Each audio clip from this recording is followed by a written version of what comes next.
Hola amigos, bienvenidos una semana más a Claves del Misterio, y como cada jueves para todos vosotros y emitiendo como siempre desde los estudios de Onda Vallecana para todos los amigos que nos escucháis tanto en directo como a través de las plataformas de podcast. Soy vuestro compañero y amigo Abel Rangel y voy a estar una semana más durante la próxima hora descubriendo con vosotros esos misterios que tanto nos gustan. Así que amigos, sin más comenzamos el programa, nos ponemos con ello porque hoy os traemos un tema muy especial, un tema sobre una mansión de la que creo que la mayoría de vosotros habréis oído hablar. También de un personaje, de un hombre, de un auténtico personaje y de unas conejitas muy especiales que vivían en la casa de este hombre. Amigos, vamos con una breve introducción y comenzamos con el tema.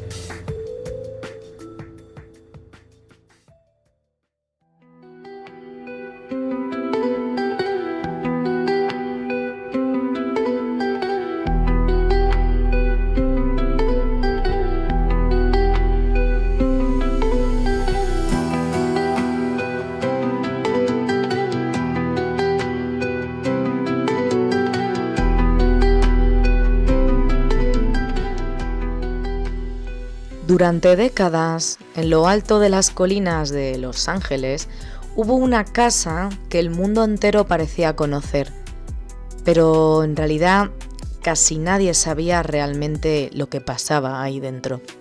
Una mansión convertida en mito, en símbolo de libertad, lujo, fantasía. Un lugar donde, según nos contaron, todo era glamour, diversión y deseos sin límites. La Playboy Mansión no fue solo el escenario de fiestas interminables, fue un producto cultural de su tiempo. La América conservadora intentando reinventarse, la revolución sexual convertida en mercancía y un país que empezaba a confundir la liberación con el espectáculo y que hoy en día se ha vuelto experto de esto. En medio de todo eso, un hombre mayor rodeado de chicas muy jóvenes, siempre perfectas, siempre sonrientes y siempre disponibles, como si aquello fuera lo más normal del mundo. Lo inquietante no es solo lo que ocurría dentro de esas paredes, lo inquietante es cómo lo normalizamos. Nosotros, la sociedad, lo normalizamos. La sociedad entera aceptó sin pestañear que un anciano multimillonario viviera rodeado de mujeres en bikini, sometidas en realidad a rutinas súper estrictas, a expectativas silenciosas, a un sistema donde el sí era la única respuesta posible si querías seguir perteneciendo al paraíso. ¿Cómo se convirtió en entretenimiento algo que, visto con distancia, tiene más de control, dependencia y abuso que de libertad?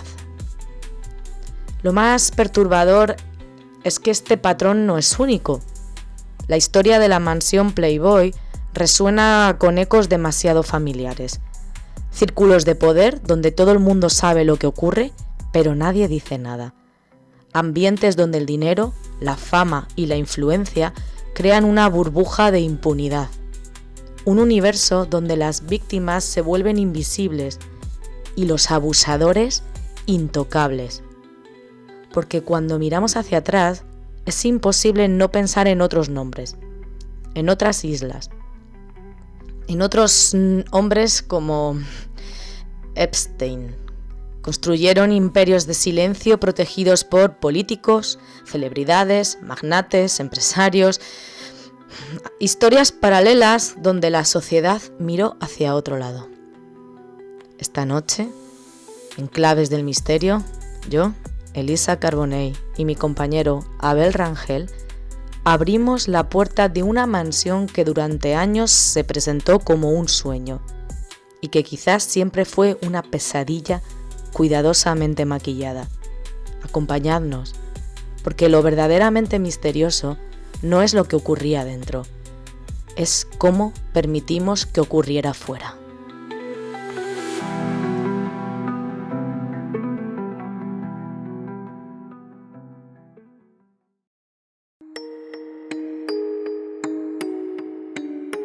Estás escuchando Claves del Misterio en Onda Vallecana.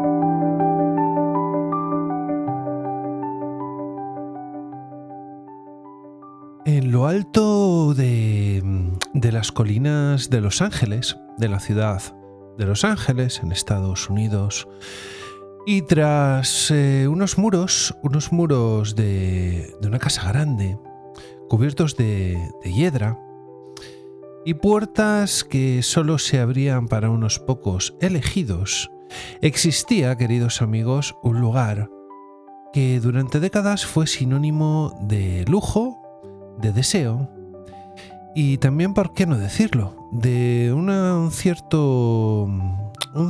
forma de libertad. Pero también, amigos, fue un lugar donde se impuso el silencio, y es que la mansión Playboy, lo que os traemos hoy a Claves del Misterio, de la que vamos a hablar, no era solamente una casa. Esa casa era también un símbolo, era un escenario donde el exceso se convirtió en norma y donde la noche parecía no terminar nunca. Una época, además, donde el despendole y el vicio eran auténticamente crecientes y donde, según muchos testimonios, la realidad era muy distinta a la imagen que se vendía al exterior. Así que, amigos, en el centro de todo esto, dirigiendo la casa y como soberano de todo aquello, está tal Hugh Hefner, un visionario para algunos y también, ¿por qué no decirlo?, un manipulador para otros.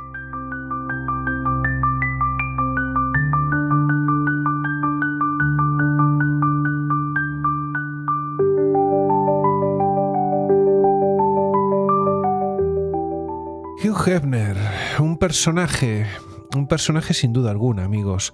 Un personaje que construyó su imperio basado en la fantasía masculina, pero que tras las cámaras habría tejido un enorme y entramado sistema de control, de dependencia y de abuso que solo comenzó a revelarse muchos años después. Esta noche, en Claves del Misterio, nos vamos a adentrar en los pasillos de la mansión Playboy. Un lugar donde el lujo ocultaba sombras y donde la fiesta era obligatoria. Y donde quizás, y lo más inquietante, no era lo que se veía, no era la imagen que exportaban al exterior, sino lo que nadie se atrevía a contar.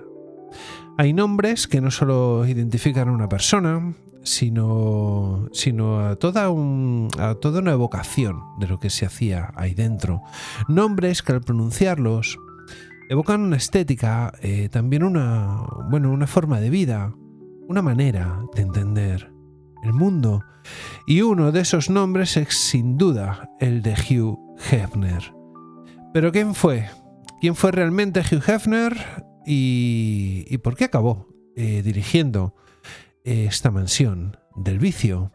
Porque más allá de la imagen, podríamos decir cuidadosamente construida, la bata de seda, la pipa, la sonrisa tranquila rodeada de mujeres jóvenes, se escondía una historia mucho más compleja y quizás también mucho más inquietante. Y es que, amigos, Hefner no nació en el exceso, nació en la América más conservadora, podríamos decir. Él nació en un hogar metodista, rígido, donde el afecto apenas se expresaba y donde las normas eran inquebrantables.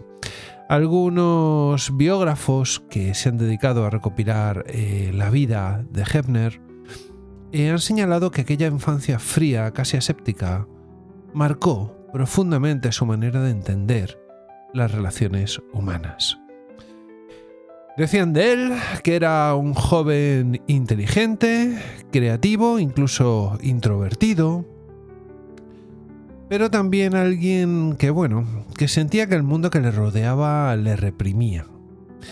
Y fue precisamente contra esta represión contra la que decidió rebelarse. Y es que, amigos, en 1953, con apenas unos cientos de dólares y una idea que muchos consideraron escandalosa, fundó una revista que cambiaría para siempre la cultura popular. La revista, como os podéis imaginar, se llamaba Playboy.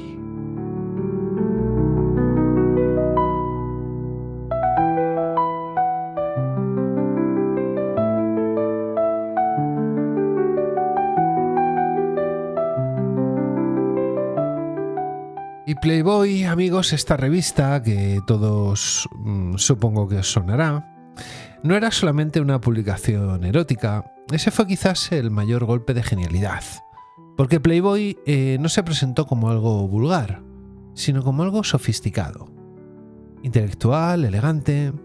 En sus páginas convivían desnudos con entrevistas a grandes figuras, artículos de opinión, literatura, incluso firmas de prestigio de personajes muy conocidos en la época.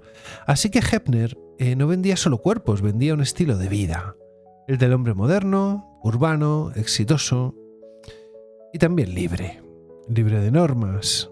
Y poco a poco ese mensaje fue calando. La sociedad americana, en plena transformación durante los años 60, encontró en la revista Playboy un símbolo de cambio, de ruptura con el pasado. Pero lo que muchos veían era que ese nuevo mundo también tenía sus propias reglas. Y también tenía su propio arquitecto. Y ahí entra el papel de nuestro amigo Hugh Hefner. Porque ya, digamos que no solo creó una revista, creó también el personaje. Un alter ego perfectamente diseñado. Siempre estaba en pijama, siempre estaba en casa, rodeado de admiración y mujeres guapas. Un hombre que parecía haber lanzado el sueño definitivo, vivir de una fiesta permanente. Pero, amigos, las fiestas, como todo en el universo, no eran improvisadas, eran parte del guión. Con el tiempo, este personaje se volvería inseparable de un lugar concreto, un escenario donde todo aquello que Playboy prometía parecía hacerse realidad. Y ese no es otro que la mansión Playboy. Pero eso es otra historia con la que iremos a continuación. Porque lo que hoy sabemos es que detrás del mito, detrás del glamour y de la fantasía, comenzaban a dibujarse pequeñas grietas. Desde fuera era el paraíso, pero claro, una mansión de estilo clásico, jardines interminables, una piscina que parecía estar sacada de un sueño californiano, animales exóticos, invitados ilustres y fiestas que duraban hasta el amanecer. Cuando una chica llegaba por primera vez a la mansión, la sensación que tenía era abrumadora. De pronto pasaba de una vida normal a un entorno donde todo giraba en torno a ella. Atención constante, halagos, invitaciones, regalos y sobre todo la mirada de Hugh Hefner. No hacía falta que dijera demasiado, su aprobación lo era todo. Él tenía que dar el visto bueno a todas las chicas de la mansión, y eso casi sin darse cuenta cambiaba la forma en la que se tomaban las decisiones. Al principio parecía un privilegio, una oportunidad única, pero poco a poco empezaban a aparecer las condiciones. Y no como órdenes directas, sino como algo que simplemente estaba ahí. Para todo el mundo había una rutina, las noches tenían un ritmo marcado. No se trataba de ir y venir libremente, sino más bien se trataba de estar donde se esperaba que estuvieras. De participar, de no desentonar y de entender, sin que nadie te lo explicara además, cuál era tu papel dentro de esa mansión. Y cuando alguien se salía del papel, como podréis imaginar, las consecuencias no eran escándalos ni enfrentamientos. Durante mucho tiempo la figura de Hebner, además, se mantuvo prácticamente intacta, protegida, ya sabemos todos que por su imagen pública, de hombre sofisticado, y por una narrativa cultural que durante varias décadas además evitó cuestionar lo que ocurriría en su entorno. Sin embargo, amigos, con el paso de los años y especialmente tras su muerte, comenzaron a aparecer relatos mucho más claros y más directos y sobre todo más coincidentes entre sí. Y es que uno de los aspectos que más se repite en los testimonios es la existencia de esta rutina de la que os hablaba antes, nocturna, que estaba perfectamente calculada. Varias, además, residentes, llamémoslas residentes, han explicado que determinadas noches seguían siempre el mismo patrón. Primero una cena, luego una salida a algunos clubs concretos de Los Ángeles, regreso a la mansión y finalmente encuentros en el dormitorio principal. Nada de eso se presentaba como una obligación explícita, pero la expectativa, digamos que era bastante clara. Formaba parte del funcionamiento del lugar. Eran las rutinas de la casa. Y es que algunas de estas personas han relatado que en esos contextos el margen real para negarse a seguir estas rutinas era muy limitado. No porque alguien no lo impidiera físicamente, sino porque las consecuencias eran evidentes. Perder la posición dentro de la casa. No olvidemos que había posiciones y formas de vivir por allí. Podías perder la asignación económica o simplemente desaparecer de ese entorno. Esa presión mantenida en el tiempo hacía que muchas aceptaran situaciones que vistas desde fuera no habrían considerado jamás. También han salido a la luz aspectos relacionados con el uso de sustancias en determinadas fiestas.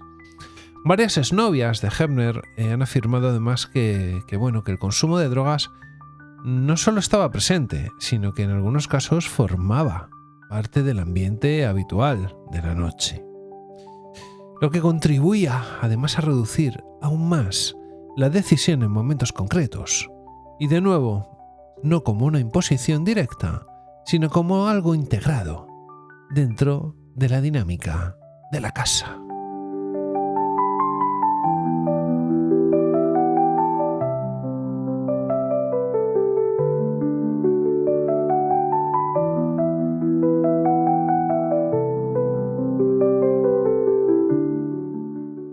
Otro elemento que aparece en diferentes testimonios que hemos podido consultar es el control sobre la imagen pública y privada.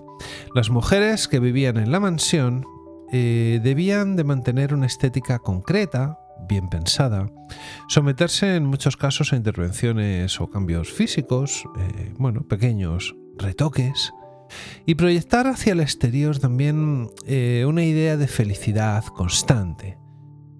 Cualquier conflicto, cualquier incomodidad quedaba fuera del relato oficial y la mansión debía de seguir siendo un símbolo, además un símbolo proyectado por Hebner de éxito y de deseo. Y eso implicaba que lo que ocurriera dentro no debía trascender al exterior.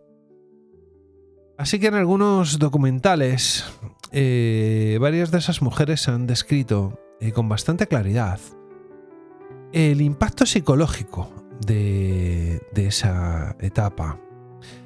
Hablan de pérdida de autoestima, de sensación de haber estado interpretando un papel durante años.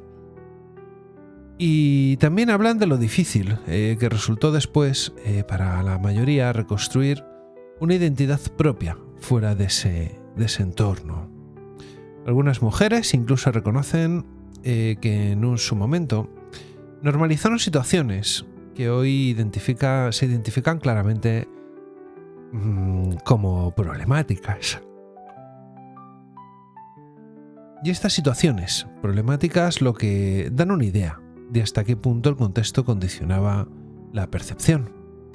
Lo más importante, amigos, de todo esto es que no se trata de un único testimonio, sino que hay múltiples relatos. Además, con el paso de los años han ido saliendo más en épocas diferentes, y eso ha provocado un cambio profundo en la forma en la que se interpreta hoy la figura de Hugh Hefner. Lo que durante años se presentó como una revolución de la libertad sexual ha empezado a ser cuestionado desde otra perspectiva en la que se analizan las dinámicas de poder, la asimetría entre las partes y el contexto en el que se producían muchas de esas situaciones.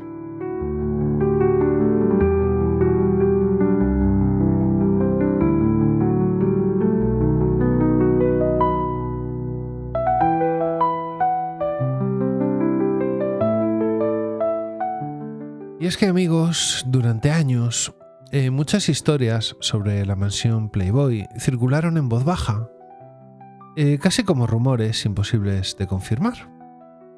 Pero, amigos, todo cambió. Todo empezó a cambiar cuando algunas de las mujeres más conocidas que vivieron allí decidieron hablar abiertamente. Así que os hemos traído algunas de esas mujeres. Una de ellas fue Holly Madison. Y Madison no era una invitada ocasional a la casa. Fue durante años una de las figuras más visibles del entorno de Hugh Hefner. Vivía en la mansión, aparecía en televisión y desde afuera representaba perfectamente esa vida idealizada que la mansión Playboy proyectaba al exterior. Pero su relato posterior rompe completamente esa imagen. En entrevistas ha descrito cómo eran realmente algunas de esas noches que durante tanto tiempo se presentaron como fiestas sin fin. Y es que según su testimonio había una dinámica muy concreta que se repetía. Salir, volver a la mansión, encontrarte en la habitación con Hefner. Y además ahí participaban varias mujeres. Y lo más significativo no es solo lo que ocurría, sino cómo se vivía. Madison explicaba que en su caso no existía una sensación real de libertad para poder decidir, que negarse no era una opción sencilla porque siempre implicaba consecuencias. Y en su propio relato llega a describir esos momentos como experiencias profundamente incómodas, alejadas por completo de la imagen de glamour que se proyecta. Habla de situaciones mecánicas, repetitivas, carentes de intimidad real, donde lo importante no era la persona, sino cumplir con la expectativa. Y también señaló el impacto psicológico de esa etapa. Contaba que la pérdida de autoestima que tuvo, la sensación de estar atrapada en la dinámica de la casa y la dificultad posterior para reconstruir su vida una vez salía. Y quizás lo más revelador de su testimonio es que durante mucho tiempo no interpretó lo que estaba viendo como algo anómalo. Era simplemente lo que había en aquel momento, y la normalidad dentro de la mansión era así. Pero no solamente con distancia, con años después pudo analizarlo de otra manera. Y es que el caso de Holly Madison no es el único, pero sí uno de los más conocidos, porque pone nombre, contexto y detalle, algo que durante décadas permaneció difuso. Y es que, amigos, no es la única. Sobre todo llaman la atención los personajes famosos o conocidos de la época que tuvieron mucho que ver con la casa. Y es que a finales de los años 80, cuando Estados Unidos además vivía una campaña presidencial que parecía tener un claro favorito. Era un hombre joven, carismático, con una imagen limpia y moderna. Su nombre era Gary Hart. Todo indicaba que podía convertirse en el próximo presidente de Estados Unidos. Pero entonces, amigos, algo sucedió. Y ese algo tenía una conexión inesperada con el mundo que giraba alrededor de nuestro amigo Hugh Hefner. En 1987 comenzaron a circular rumores sobre la vida privada de Hart y se hablaba de relaciones extramatrimoniales, de encuentros discretos y de una doble vida que contrastaba con su imagen pública. El propio Hart, además, en un gesto que muchos interpretaron como exceso de confianza, llegó a desafiar a los periodistas y les dijo prácticamente que investigaran, que no encontrarían nada. Pues bien, lo investigaron y lo encontraron. Poco después, el Miami Herald publicó una historia que lo cambiaría todo. Habían seguido al senador y documentando la visita de una joven a su residencia en Washington. La joven era Donna Rice. Y entonces apareció la imagen, una fotografía que se haría mundialmente famosa, Hart sentado en un banco con Rice a su lado. El nombre del barco no ayudaba tampoco a la defensa, se llamaba Monkey Business, y a partir de ese momento la historia explotó. Los medios descubrieron que Donna Rice había tenido vínculos con el entorno de las fiestas y los eventos, donde coincidían modelos y figuras asociadas al universo Playboy, y no necesariamente como residente de la mansión, pero sí en ese circuito social donde se mezclaban celebridades, empresarios y políticos.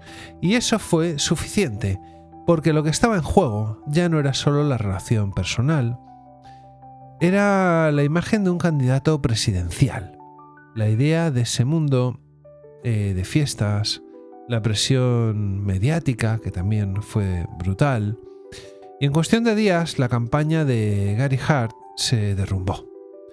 Tuvo que retirarse y su carrera política prácticamente terminó allí. Y lo más significativo de todo no es solo el escándalo en sí, es lo que representó. Por primera vez y de forma clara se rompía una barrera que durante años había permanecido intacta, la separación entre la vida privada de los políticos y su imagen pública.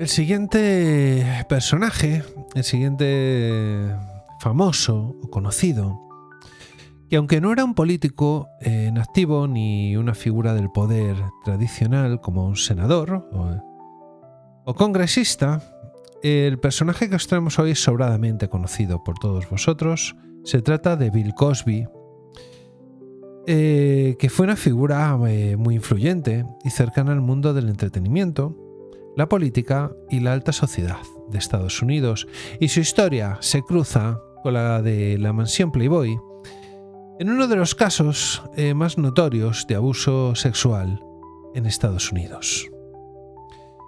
Y es que en la década, y esto vamos con el tema principal, es importante, Bill Cosby era considerado el padrino de la comedia estadounidense. Su popularidad lo llevó a codearse con celebridades, empresarios, políticos. Y su reputación de hombre familiar fue una de las razones por las que muchas de sus conductas no se cuestionaron durante años, hasta que empezaron a surgir relatos inquietantes. Una de esas historias implica directamente a la mansión Playboy en un caso civil que llegó a presentarse ante los tribunales. Había una mujer identificada como Hugh, afirmó que conocía a Cosby en un parque donde se estaba filmando una película, que él los invitó con una amiga a un club de tenis, bebieron alcohol y después continuaron la noche en la mansión Playboy. Y ahí es donde ella afirmó que ocurrió la supuesta agresión sexual. Este no fue un rumor aislado y fue parte de una serie de denuncias contra Cosby que sumaron decenas de mujeres de distintos estados. Afirmaban que Cosby usaba la mansión Playboy para llevarse a las chicas ahí y abusar de ellas. Muchas de ellas describiendo además patrones similares, encuentros aparentemente casuales que acababan en situaciones de abuso. Tras el consumo de alcohol y de drogas, esa colección de relatos fue lo que finalmente precipitó el proceso legal, que terminó con una condena por agresión sexual. Y esto, aunque posteriormente se anuló, en parte por tecnicismos legales, pero con una condena civil por daños a esas chicas, pagada por Bill Cosby. Lo realmente aquí, en el contexto, es que ese testimonio concretó un supuesto abuso dentro de la mansión, un lugar que hasta entonces había sido percibido casi exclusivamente como símbolo de libertad sexual y exceso, y lo conectó con la historia de una de las figuras más poderosas del entretenimiento, que se movió durante años con total impunidad. Así que amigos, durante décadas la mansión Playboy fue más que una casa, fue un símbolo, fue una promesa de glamour, de fama y de libertad sexual, pero como suele ocurrir con los símbolos poderosos, lo que se ve desde fuera rara vez coincide con lo que ocurre detrás de las puertas. Así que, amigos, a lo largo de este programa hemos hablado de mujeres que vivieron allí, de la forma en la que se estructuraba la vida dentro, de la dependencia económica y emocional que se generaba. Y es que la mansión, con sus jardines, su piscina, sus fiestas interminables y sus habitaciones, funcionaba como una especie de escenario ritualizado. Cada gesto, cada mirada, cada interacción estaba cargada de significado. Y más allá del lujo y del brillo, el verdadero misterio era cómo se construía un universo donde la ilusión de libertad coexistía con la realidad de control, donde la percepción de glamour enmascaraba dinámicas de dependencia y vulnerabilidad. Hoy, la imagen de la mansión Playboy y de Hefner se debate entre la nostalgia, la crítica y la condena. Digamos que no ha envejecido demasiado bien. Y lo que antes era una admiración, ahora se combina con preguntas incómodas. ¿Hasta qué punto la cultura del exceso y la fascinación por el poder pueden generar ambientes tóxicos? ¿O qué parte era fantasía, qué parte era real de lo que ocurría en esa casa? Y es que, amigos, hoy en día la mansión Playboy ya no es la casa de fiestas legendarias que fue durante décadas. Tras la muerte de Hefner en 2017, y la venta de la propiedad en 2016 a Daven Metropoulos. Este personaje, Daven Metropoulos, es un empresario y multimillonario estadounidense, básicamente, y la mansión ha entrado en una nueva era bastante distinta a la que la gente recuerda. Metropoulos compró la mansión por unos $100 millones y desde entonces ha invertido millones adicionales. ¿Y en qué los ha invertido? En una renovación completa de la propiedad. Esto no ha sido simplemente una restauración estética, sino una remodelación profunda que ha transformado todo. Ya no se hacen las famosas fiestas de antaño. Las imágenes recientes muestran un exterior más luminoso, más ordenado, con jardines despejados, piscinas restauradas y un nuevo solarium y áreas renovadas. Hoy, la mansión funciona principalmente como propiedad privada del nuevo dueño, sin ese uso social ni mediático que tuvo antaño. Y es que el intenso ritmo de eventos de invitados famosos desapareció y se terminó tras la venta y la muerte de Hugh Hefner. Y lo que antes era un epicentro de fiestas, ahora es un hogar, aunque de enorme tamaño y con un toque de lujo contemporáneo. Así que amigos, mientras tanto, ¿qué ha pasado con la marca Playboy? Pues bien, mientras tanto la marca Playboy INC ha trasladado su sede corporativa a Miami Beach, donde está abriendo nuevos proyectos como clubes privados y estudios de contenido que reflejan la evolución de la marca más allá de la mansión y del modelo original de revista, ya que hoy en día ese modelo de revista está totalmente desfasado. Ese modelo que así le valió a Hefner, sí le valió para proyectar esa imagen de tipo triunfador, pero que hoy en día está muy, muy lejos del nuevo modelo que quiere aplicarse a la marca Playboy.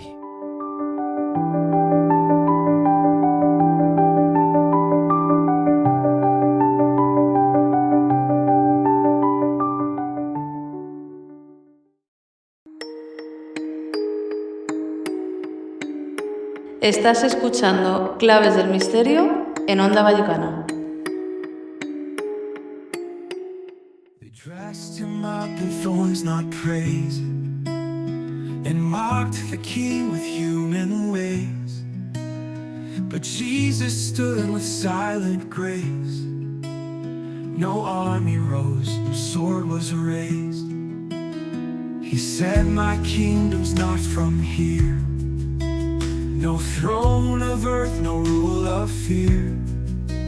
He came to show a greater reign, where mercy lives and truth remains.